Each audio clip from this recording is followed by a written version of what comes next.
Hey everybody, I'm back in Kansas City at the National World War I Museum, and we're here to see their new exhibit. Stay with me.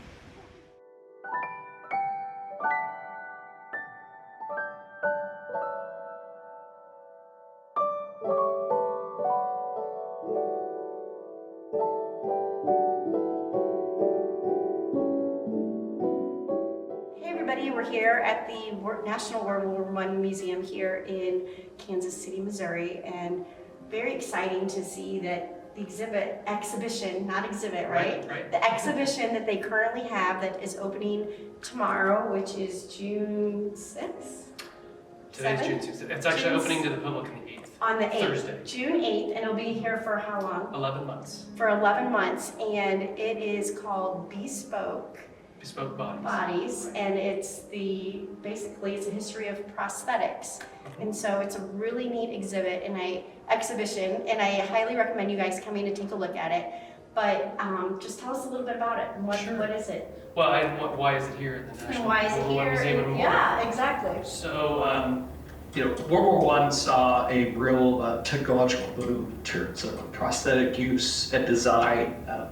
Reconstructive surgery, those types of things. So, and that's for a couple of reasons. The wounds that were received during the war, of course, were horrific, like all wars. Right. But medical advancements or advancements in medical medicine made those wounds somewhat survivable, kind of beginning in this era. So many of the wounds that would not have been survivable, these types of wounds have not been survivable in previous conflicts. They were survivable in World War I. Amputations still took place on a large scale, just like previous conflicts, but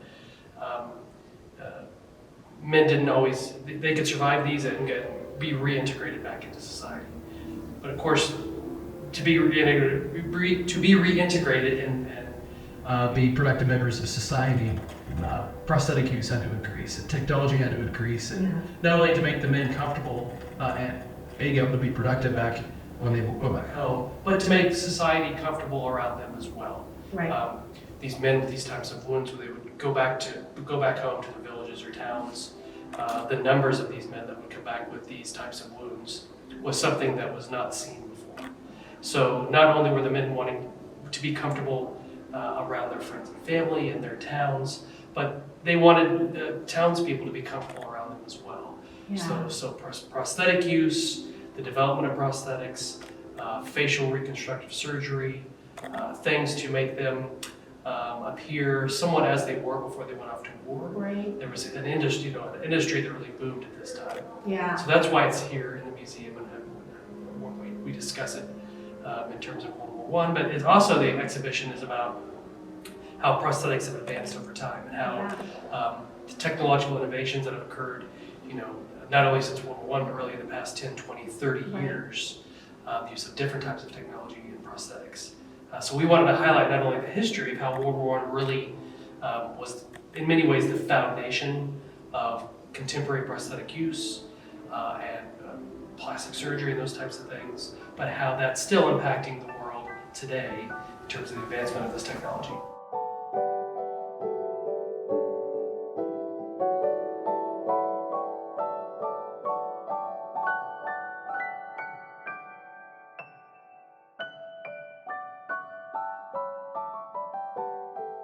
A lot of these technologies come about with the outcomes of war, right? And so, for members of the community, win-loss community, it's because of war that more research has gone into it and better technologies have developed. And so, like you said, it started with World War I is being the first advances in these technologies for people living with And I loss. think because of our recent conflicts in Iraq and Afghanistan, Yeah. there's been a raised awareness with improvised explosive devices Right. and soldiers recovering from those types of wounds.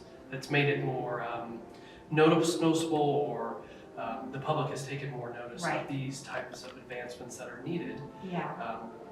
for not only for soldiers, but civilians as well. Right, exactly. So tell us a little bit about the exhibit and what people will experience when they come to see it. It's really a groundbreaking exhibit for us because it takes a contemporary look at prosthetics and the use of prosthetics and the advancement of technology over time.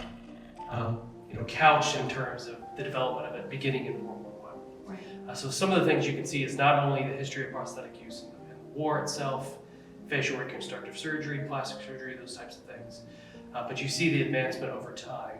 To the point in our exhibition, you'll see objects and artifacts that have been used by Paralympians, that have been used for all different types of limb loss. And you'll see everything from not only the how these things are developed and used, but other issues about design and fashion and how they're not just a utilitarian object for someone to use, Right. but it's something that expresses their individuality. Exactly. So it's a really interesting exhibition where you're going to get history. You're going to hear the history of how this was begun in World War I, but then the contemporary development and use of these prosthetics and how it's really created a lot of opportunities for individuals to express themselves right? and do what they want to do Yeah. and be perceived how they want to be perceived. Exactly, yeah. And I was really pleasantly surprised as I went through to see some people that I actually know be featured in some of the presentations within the exhibition. And so that was kind of fun for me to see. I'm like, oh, I know Maggie Bomber over there. And so that was pretty cool too. So tell me also, what are you guys doing with, for like the corporate engagement and the community outreach that you're doing with the corporate engagement? So we have it's a real incredible opportunity for some of our corporate partners.